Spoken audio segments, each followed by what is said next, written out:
एक पत्नी 10 सालों के बाद कैसे बेवफा हो जाती है। 10 सालों के बाद कैसे ये अपने रूम मालिक से प्यार करने लगती है और उसके बाद एक बड़ी साजिश रचती है। वो भी नीले ड्रम का उपयोग करती है जैसे मुस्कान ने किया था। मुस्कान की कहानी सुनती है और उसके बाद वो भी नीला ड्रम लाती है, लेकिन इस बार वो सीमेंट घोल के नहीं डालती है। जिस औरत का नाम सुनीता होता है वो इस बार नमक लाती है और नमक लाने के बाद उस ड्रम में डाल देती है। आधा लाश तो सड़ गया रहता है, लेकिन 22 से 24 घंटे के बाद पुलिस को खबर मिल जाती है और पुलिस ढूंढने लगती है। ढूंढने के बाद इसका जब खुलासा करती है तो हर कोई सोचने पे मजबूर हो जाता है कि एक 10 साल की जिसकी शादी हुई हो गई रहती है, जिसके 3 बच्चे हो गए रहते हैं, वो मकान मालिक के बेटे के साथ में मिलके कैसे अपने बेरहमी से अपने पति का मर्डर कर सकती है और उसके बाद वो फरार भी हो जाती है, लेकिन ज़्यादा दूर तक नहीं जाती है और उसके बाद वो पकड़ी जाती है। तो चलिए इस बेवफा पत्नी की, कातिल पत्नी की सारी सच्चाई आप लोग को बताएंगे, सुनाएंगे। आखिर ये घटना कहाँ की है और कैसे इसने घटना का अंजाम दिया, कैसे इसे रूम मालिक से प्यार हुआ। उससे पहले आप लोग से रिक्वेस्ट करते हैं, अगर आप लोग हमारे चैनल पे नए हैं तो चैनल को आज ही सब्सक्राइब, लाइक, शेयर, कमेंट करना मत भूलिए। तो नमस्ते, आदाब, सत श्री अकाल। आज की जो सच्ची घटना मैं आप लोग को सुनाने और बताने जा रहा हूँ, ये राजस्थान प्रदेश के अलवर जिले की कहानी है। गांव लगता है खैरूठर तिजारा। उत्तर प्रदेश के शाहजहांपुर का रहने वाला एक व्यक्ति होता है जिसका नाम सूरज होता है। सूरज काम की तलाश में राजस्थान प्रदेश जाता है, लेकिन उससे पहले अपने 3 बच्चों और अपनी बीवी सुनीता को भी साथ में लेके जाता है कि कोई काम मिल जाएगा तो हम लोग साथ में करेंगे। और जाने के बाद अलवर जिले में खैरूठर तिजारा गांव में जाता है और वहीं पे एक ईंट भट्टा होता है और उस ईंट भट्टे का जो मालिक होते हैं उनका नाम राजेश होता है। राजेश के पास वो काम मांगता है और वही ईंट भट्टे में वो काम करने लगता है। लगभग 1.5 महीने पहले ही वहां पे गया रहता है। अब जैसे जैसे वो वहां पे काम करता है उसकी जिंदगी अच्छे से कटने लगती है। जो भी चीज रहता है लाता था, अपने बच्चों लोग को खिलाता था। लेकिन उसी बीच जो मालिक होता है भट्टे का, उसका एक बेटा होता है जिसका नाम जितेंद्र होता है। और जितेंद्र भी वहां पे कैशियर जैसे कुछ का काम करता था, लेबर लोग को देखता था, काम कराता था। आप लोग मैनेजर समझ सकते हैं साफ साफ भाषा में, वहीं पर वो काम कराता था। लेकिन इसी बीच उसका नज़र सुनीता पर पड़ता है और सुनीता का नज़र उस जितेंद्र पर पड़ता है। अब धीरे धीरे इन दोनों में बातें होने लगती है और बात होने के बाद एक दिन इन दोनों में प्यार हो जाता है।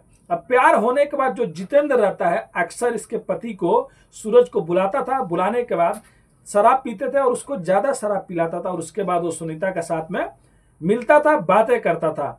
अब एक दिन ऐसा आता है कि जो सूरज होता है वो कहता है कि अब तो मानसून का टाइम आने वाला है, बारिश की टाइम आने वाला है, तो हम लोग को घर जाना चाहिए और घर जाने के बाद हम लोग फिर मानसून खत्म हो जाएगा तो वापिस यहाँ पे आएंगे और इस ईंट भट्टे में काम करेंगे। लेकिन जब ये बात जितेंद्र को बताता है तो जितेंद्र को अच्छा नहीं लगता। अब जितेंद्र कहता है कि यार तुम क्यों घर पे जाओगे, मैं तुम्हारे लिए दूसरा काम का बंदोबस्त कर दूंगा, दूसरी जगह तुम्हारी नौकरी लगवा दूंगा। क्योंकि वो नहीं चाहता था कि सुनीता यहाँ से जाए, क्योंकि सुनीता चली जाएगी तो बात किससे करेगा, प्यार किससे करेगा। और जो जितेंद्र रहता है इसकी भी कहानी अलग होती है, क्योंकि इसका भी 2014 में इसकी पत्नी का देहांत हो गया रहता है। इसका भी एक बेटा रहता है, यानी कि इसकी पत्नी रहती नहीं है। तब वो चाहता है कि ये जाए ही नहीं। उसके बाद वो अपने घर पे एक दिन लेके जाता है सुनीता और सूरज को और उसके 3 बच्चे को।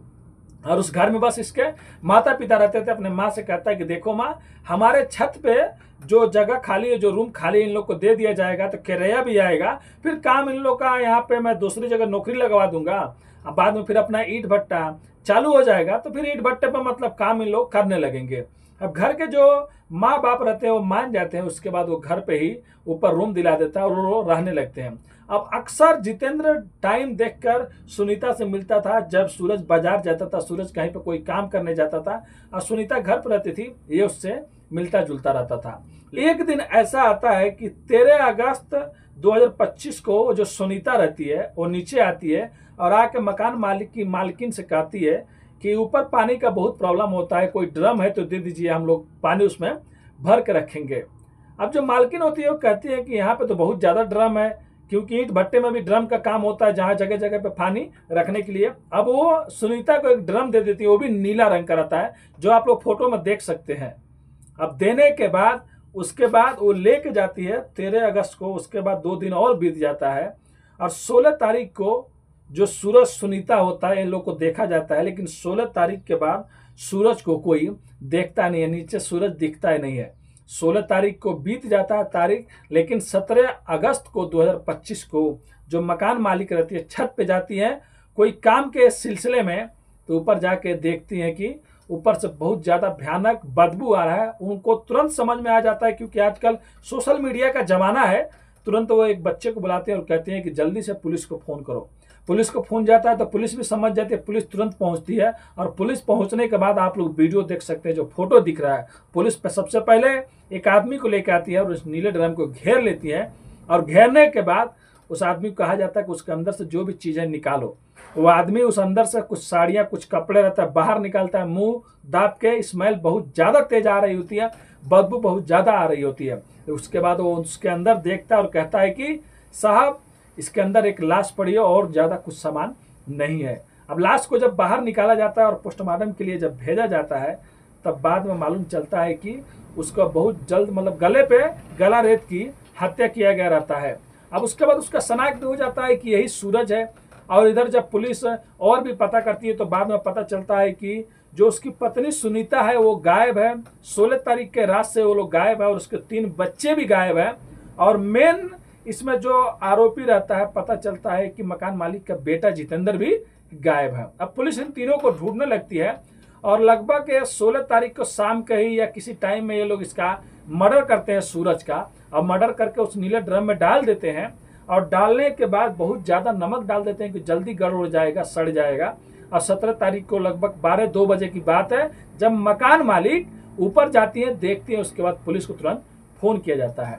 अब उसके एक दिन ही बाद, यानी कि 17 तारीख की बात है, तो 18 तारीख को ही अलवर जिले के दूसरे इलाके में जितेंद्र और सुनीता और उसके 3 बच्चे लोग जाते हैं। कहीं ईंट भट्टे जैसा कुछ रहता है, वहां पे जाके लोग काम मांगते हैं कि अगर हम लोग को कुछ काम मिल जाएगा तो हम लोग करने लगेंगे।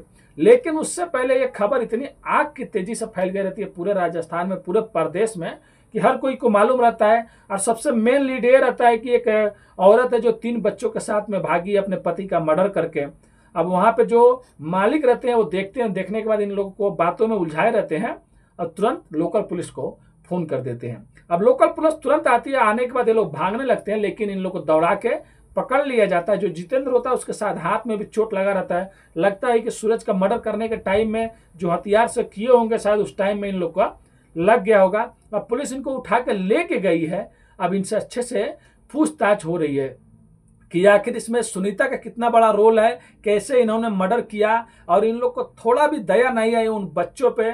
और जो सुनीता थी उसकी शादी का लगभग 10 साल हो गए थे। तो सोच सकते हैं कैसे कैसे आजकल पत्नियां कर रही हैं। मैं बहुत से ज्यादा कहानी सुनाता हूं जिसमें आजकल बस ऐसी कहानी सामने आ रही है, मेरठ वाला, औरैया वाला।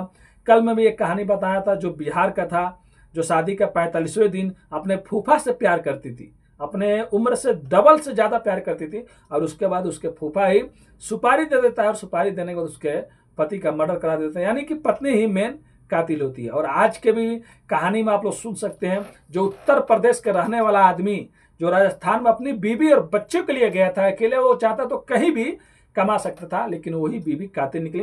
तो पुलिस अब इनसे पूछताछ कर रही है इसमें कितना ज्यादा रोल जितेंद्र का है और इन्होंने कैसे प्लानिंग किया, कब मर्डर किया और सुनीता का कितना बड़ा हाथ है। क्या बच्चे लोग के सामने हुआ या बच्चे लोग को कहीं और रूम में रख के हुआ, तो पूरी घटना का भी खुलासा पुलिस नहीं किया है। अगर कहानी में कुछ भी खुलासा होता है तो मैं आप लोग को जरूर बताऊंगा।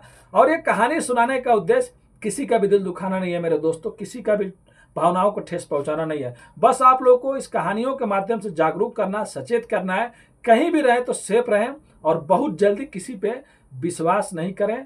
और कोई भी गलत काम करने से पहले एक बार नहीं 1,00,000 बार सोच लीजिए, क्योंकि आपके आगे पीछे भी लोग रहते हैं। गलत काम करने के बाद कोई भी इंसान बच नहीं सकता, इसीलिए गलत काम से करने से बचें और हमेशा खुश रहें। मिलते हैं नेक्स्ट वीडियो में फिर से कुछ सच्ची कहानियों के साथ। अभी के लिए अलविदा लेते हैं आप लोगों से। धन्यवाद।